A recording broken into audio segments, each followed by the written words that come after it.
If you've not already gotten and spent all of your stimulus money, you've probably heard of it by now. If this is the first time you're hearing about it, congratulations! It only gets weirder from here. The feds are dishing out one-time payments of $1,200 per person to help Americans weather the financial crisis caused by the coronavirus pandemic. You get a check, and you... Sorry, but you're not eligible. So you get nothing. Direct deposit started in mid-April, but a whole lot of you still haven't gotten your checks yet. I know this because you've sent me emails.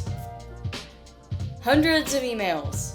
I know you're upset, and I know you have bills to pay. So let's talk about what could have happened to that stimulus money. This is Money Talks. I'm Anna Beahm.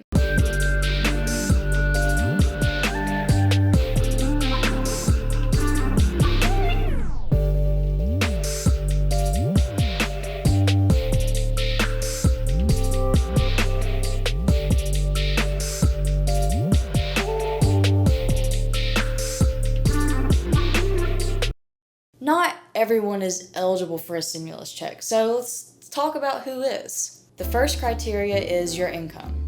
So if you made less than $75,000 last year, you're eligible for the full $1,200 stimulus check.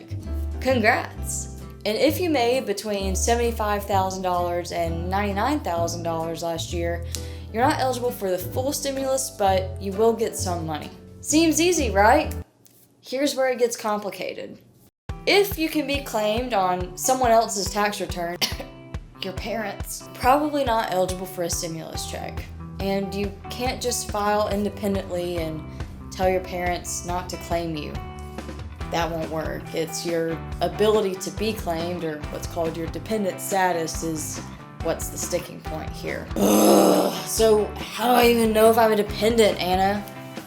Glad you asked. You may qualify as dependent if you are under 19 years old or if you are 24 years old and under and a full-time college student. You can also be claimed as a dependent if your family provided at least half of your income for the last year, or if you lived with a family member for at least half of last year. But wait, there's exceptions to that too. It's not all about your age. Let's say you're 22, but you're married and you filed your taxes jointly with your spouse.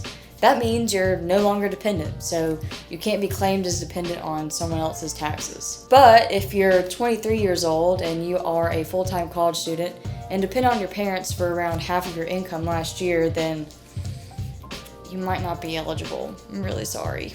Whew, so many rules. But wait, there's more. If you're married to someone who is an immigrant, you also may not be eligible. Here's the point of the video where I direct you to the IRS Get My Payment website. Here's the link. At that website, you can update your contact information and your bank information to be sure that the IRS has your most recent information so that that check can get to you faster. On that website, you can also learn more about eligibility and try to get a better grip on if you're eligible or if you're not eligible for a stimulus check. Okay, you did it. You went to the website. You found out that you're eligible. Now you just get to get the money, right? So, where is it?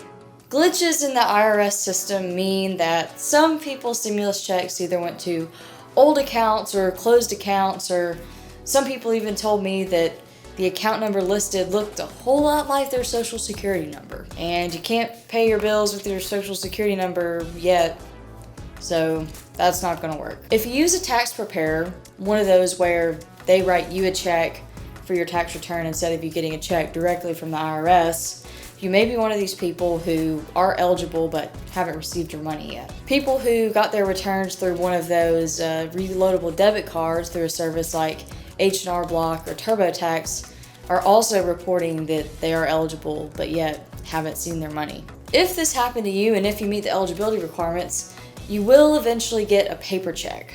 Oh, this is so terrible. I know you have bills to pay and you're worried. Right now, the best thing you can do is to contact your bank, contact your tax preparer, and then wait.